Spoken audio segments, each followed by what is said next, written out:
Hello everyone, good morning. Welcome day two Goa travel. चला तर मग आता आम्ही चेकिंग केलेली आहे. आता आम्ही बाहेर, काल आम्ही साऊथ गोवा फिरलो. आता आम्ही बागा बीच वगैरे अजून काय काय फिरणार आहोत. चला तर आपण बघूया. आता तर आपण नाश्ता करायला जाऊया. मी कशी दिसते, मी फ्रेश झालेली.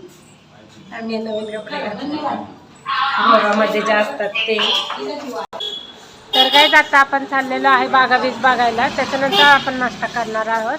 तर आता तुम्ही माझं मागं जे मार्केट बघताय ना, तर हे आपलं तुळशीबागमध्ये कसं असतं, बार्गेनिंग करून आपल्याला कमीमध्ये कपडे वगैरे सगळं, तर तसं. आणि इथं सगळ्यात जास्त कपड्याचे वगैरे दुकान आहेत. चला तर आपण बघूया.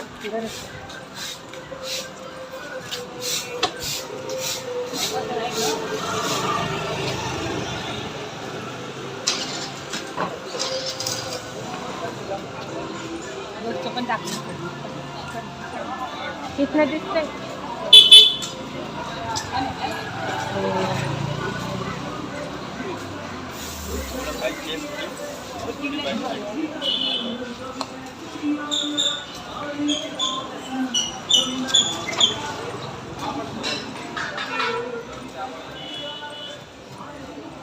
सँडल बीच वरनं आल्यावर. तर हॅलो गाईज, आता आपण आलेलो आहे बागा बीच मध्ये ना. आम्ही त्या काल आम्ही बघितलं बरं का, गायांना ना, म्हणजे दुकानासमोर गाय, आपण आपल्या पुण्यामध्ये कसं की आपण गाय आपल्या समोर आल्या की दुकानासमोर वगैरे आपण काय तर खायला वगैरे चालतो, तसं इथं नाहीच करत. इथं लगेच गायांना वगैरे हाकलून लावतात. काय काम आहे म्हणून आम्ही काल बघितलं. तसं करू नका गोव्यावाल्यांनो, प्लीज. वाईज लय मोठे मोठे लाटा येतात, ते लय भारी वाटते. पण मला लय थोडी भीती वाटते, म्हणून मी नाही जात तिकडे. मी जाऊन आले थोड्या वेळातच. आने दो मुस्कुरा तो, bye bye bye bye bye bye, love you जिंदगी. काय आला माहिती पडतं का?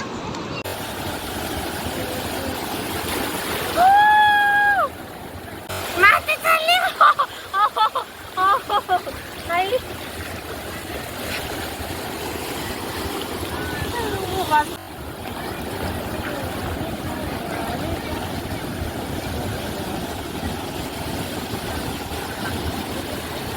बघा, ह्या आपल्या समुद्राच्या किनारी कोण बुडत असेल ना, तर त्याला शिट्टी वाजून बाहेर या बाहेर या. नाव माहित नाही, पण हा 9 तास असतो.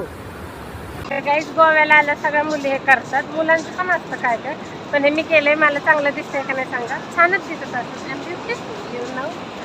आणि आम्हाला आता सांगितले की लाटा भरपूर म्हणजे जोरात पाण्याचं प्रमाण वाढले, तर तुम्ही बाहेरच थांबा, म्हणजे बाहेर. तर गाईज, आता आमचा नाश्ता वगैरे झालेला आहे. काल आम्ही साऊथ गोवा फिरलो आणि आत्ता आम्ही जाणार आहोत. आता आम्ही सकाळी बागा बीच फिरला, आता आम्ही कलंगूट बीचला जाणार आहे. आणि अजून बघू की कसं काय होतंय. आणि नंतर जर गोव्यामध्ये स्वस्तात मस्त जर जेवायचं असेल ना, तर तिथंच लाईनला यायची, तिथूच लाईन. त्यातनं पण पुढं जायचं आतमध्ये. पहिल्या याच्यात बसायचं नाही. त्यांच्या इथं ते चांगलं नाही बनवत, एवढं खास नाही. कशात मीठ तर कमी, काय तर जरा काही नाही तर काय तरी. हे काय, इथं पण खड्डे? आम्हाला वाटत होतं पुण्यातच खड्डे, तर इथं पण खड्डे. एवढं एक्सपेन्सिव्ह लावताय, खड्डे तरी नीट करा.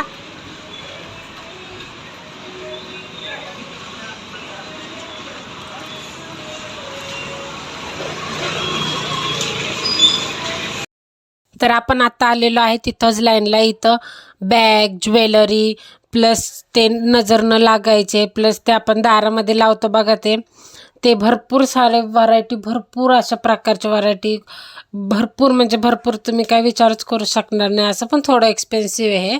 बाकी शॉपमध्ये आहे ते थोडं आहे आपल्या बजेटमध्ये, पण हे बाकी हे थोडंसं एक्सपेन्सिव्ह आहे, पण क्वालिटी मस्त आहे. तुम्ही भरपूर अशी व्हरायटी बघू शकता गाईज. मला तर भरपूर काय काय आवडली.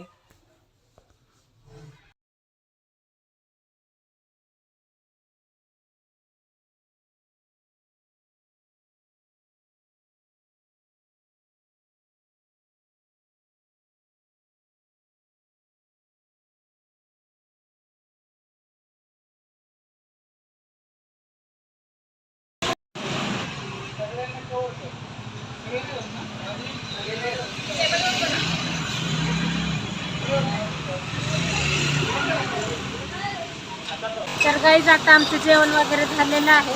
आता पाऊस पण पडतोय, उन्हात पाऊस पडतोय इथं माहिती आहे का, म्हणून काय बस येते, आम्ही बसपर्यंत येऊपर्यंत बस एकदम आमच्या पूर्ण समोरनं गेली, पण मग आम्ही पोहोचतोपर्यंत वेळ झाला, मग जाऊ दे म्हणलं. आता आम्ही म्हापशासाठी बस बघणार आहे, मग तिथनं म्हापशाला जाणार. म्हापशाच्या तिथनं अजून तो अंजुना बीच 1 किलोमीटरवर आहे, मग तिथनं जाऊन तो बघणार आणि मग बघू पुढचं कसं काय होतंय. कारण आता आम्ही निम्म्याच्या वर टाइमपास केला, इकडं फिर तिकडं जा, हे कर ते कर म्हणून. चला तर भेटू आता अंजुना बीचवर गेल्यावर.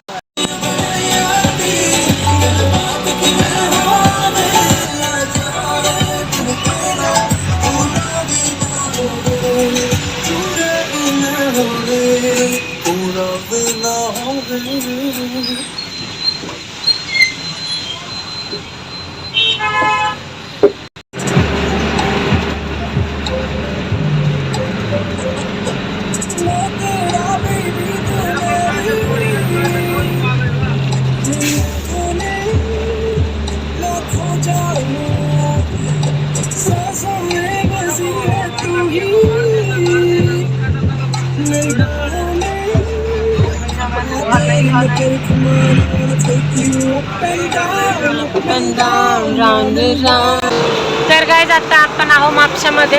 आम्ही म्हापशामध्ये का थांबलोय, कारण आमची 8ची बस आहे ट्रॅव्हलची, आणि नंतर आम्ही काय ते अंजुना बीचला गेलोच नाही, एवढं दमलोय ना. आता फक्त बस येण्याची वाट बघतोय, पण आम्ही म्हापशामध्ये काय काय खाण्याच्या गोष्टी वगैरे बाकी बघतोय की काय घेऊ शकतो का वगैरे, म्हणून आलोय. चला तर बघूया मग काय काय आपण घेऊ शकतो, काय काय नाही. तर हॅलो गाईज, आता आम्ही आलो आहे म्हापशामध्ये. जसं की मागाशी मी सांगितलं की आम्ही बघत होतो की काय काय घ्यायचं वगैरे, तर आम्ही स्वीट्स घेतले, आणि आम्ही जिथे स्वीट्स घेतल्या तिथं मम्मीचा तिथंच मोबाईल राहिला. मग आम्ही इथं आलो म्हापसा, परत स्टेशनला आलो. नंतर मीला म्हणते तुझा मोबाईल कुठे आहे, तर ही म्हणते माझा मोबाईलच नाही. नंतर मग मी फोन लावला, मग ते म्हणले तुम्ही जिथनं चॉकलेट घेतलं मी इथंच आहे, म्हणले तुम्ही या, मी मोबाईल देता. त्यांनी आम्हाला मोबाईल दिला म्हणून ठीक, नाही तर ते म्हणले जर दुसरे कोण असते तर गडूप झाला असता मोबाईल. म्हणून त्यांचं पण खूप धन्यवाद की त्यांनी आमचा मोबाईल ठेवला जपून, का नाही मम्मी? नाहीतर हा बघा हा मोबाईल, हा नाहीतर आमचं काय खरंच नव्हतं की बाबा संपला विषय. ट्रिपमध्ये अजून एक ट्रिप. तर हॅलो गाईज, आता आम्ही गोव्यावरनं आलेलो आहे. गोव्याची ट्रिप खूप अशी मस्त झालेली आहे. मी रात्री काही शूट करू नाही शकले कारण मी खूप दमलेले, आणि आमची जी ट्रॅव्हल होती ती खूप अशी मस्त होती. तिथं ट्रॅव्हल्समध्ये ब्लँकेट्स पण होते आणि कुशन पण होते, खूप अशी मस्त होती. आधीच्या ट्रॅव्हल्सपेक्षा खूप छान, मला खूप आवडली त्यांची सर्व्हिस. आणि सांगायचं झालं, गोवा खूप एक्सपेन्सिव्ह आहे, पण ठीक आहे, आपण एक्सपेन्सिव्ह एक टाईम हे करू शकतो, अफोर्ड करू शकतो. पण त्यांनी आपल्या जेवणाचं ध्यान ठेवलं पाहिजे, कारण तिथं कुकिंग वर्स्टच्या पण वर्स्ट आहे. त्यांनी जेवणाकडे लक्ष दिलं पाहिजे आपल्या, कारण आपण एवढं खर्च करून तिथं जातोय. तर तुम्ही गोव्याला एवढी म्हणजे माझी विनंती आहे, तुम्ही लक्षात घ्यावी. आणि बाकी सगळं व्यवस्थित. व्लॉग कसा वाटला कमेंट करून नक्की सांगा. आणि अजून तुम्हाला कोणते कुकिंगचे किंवा अजून कोणतेही व्लॉग हवे असतील तर तुम्ही प्लीज मला कमेंटमध्ये सांगा, म्हणजे मी करतील तसे व्लॉग. चला तर भेटूया पुढच्या व्लॉगमध्ये. बाय.